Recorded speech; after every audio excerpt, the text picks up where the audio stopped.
नमस्कार मित्रांनो, तुमच्या सर्वांचं स्वागत आहे आपल्या चॅनलवरती, ज्याचं नाव आहे विषय डिजिटल चावडीवरचा. तर खूप दिवस आपण व्हिडिओ बनवले नव्हते आणि आज पण तुम्ही आता थंबनेल बघून तुम्हाला टॉपिक कळलाच असेल काय. तर तुम्हाला मी आता अशा एका वास्तूबद्दल सांगणार आहे की त्या वास्तूमागे इतका मोठा इतिहास आहे. ज्यावेळेस मी रिसर्च करायला बसलो त्यावेळेस मला वाटलं सुद्धा नव्हतं की ह्या निगेटिव्ह गोष्टी या वास्तूमागे असतील.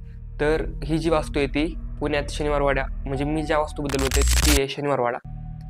शनिवारवाडा 1732 मध्ये बाजीराव पेशव्यांनी बांधला होता. बाजीराव पेशव्यांचं जे साम्राज्य चालू होतं त्यावेळेस त्याचं सेंटर पुण्यात म्हणजे शनिवारवाडा होतं. तर आता आपण वाड्याचा जरा इतिहास बघू.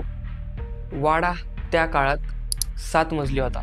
नंतर 1800च्या काळात ब्रिटिशांनी ज्यावेळेस हल्ला केला त्यावेळेस 7 मजले त्यांनी जाळले होते, त्याच्यामुळे ते अख्खे पडले होते. 7 मजल्याचा अख्खा वाडा होता. वाड्याला तटबंदी आणि हजारी कारंजे आणि फक्त काही खोल्या जे दगडी त्या एवढंच राहिलेले आहेत. आणि जे बेस आहेत खाली ते आत्तासुद्धा आहेत, तुम्ही जाऊन आत्तासुद्धा बघू शकता. असा आत्ता सध्या वाडा आहे. बाजीराव पेशव्यांच्या नंतर त्यांचे नातू नारायणराव पेशवे यांनी वयाच्या 16व्या वर्षी कारभार सांभाळला. 16 वर्षाच्या वयात एवढं मोठं साम्राज्य सांभाळणं आणि एवढी मोठी पावर माणसं हाताखाली एवढी करणं ही काय सोपी गोष्ट नाही. त्याच वेळेस त्यांचे चुलते रघुनाथराव पेशवे सुद्धा त्यांच्या कारकिर्दीत होते. ज्यावेळेस नारायणराव पेशवे गादीवर होते, एवढा सगळा कारभार सांभाळणं आणि एवढी सगळी माणसं हाताळणं, जवळपास अख्खा महाराष्ट्राचा कारभार ते सांभाळत होते वयाच्या 16व्या वर्षी. कदाचित हेच रघुनाथराव पेशवे म्हणजे नारायणराव यांचे चुलते ह्यांना ही गोष्ट खटकली असेल. रघुनाथराव पेशवे आणि यांची पत्नी आनंदीबाई यांनी मिळून नारायणराव पेशव्यांना मारण्याचा कट रचला.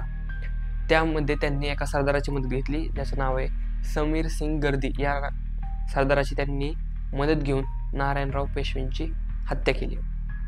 ज्यावेळेस हा सरदार त्यांच्या खोलीमध्ये आला त्यावेळेस त्यांनी डायरेक्ट नारायणराव पेशव्यांवर हल्ला केला. पण ज्यावेळेस ते तिथून पळाले त्यावेळेस त्यांच्या तोंडातून एक शेवटचे शब्द आले होते, काका मला वाचवा म्हणून.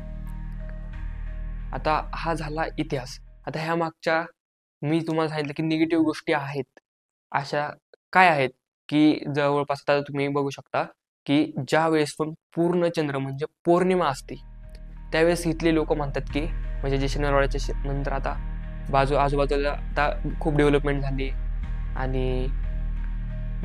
झाली पण इतिहास काय बदलला नाही. पण ज्यावेळेस लोक पण अपरात्री वगैरे राहतात, पण ज्यावेळेस पौर्णिमा असते त्यावेळेस लोक असं म्हणतात की आम्ही काका मला वाचवा किंवा बारक्या मुलाचे रडण्याचे आवाज आम्ही ऐकलेत.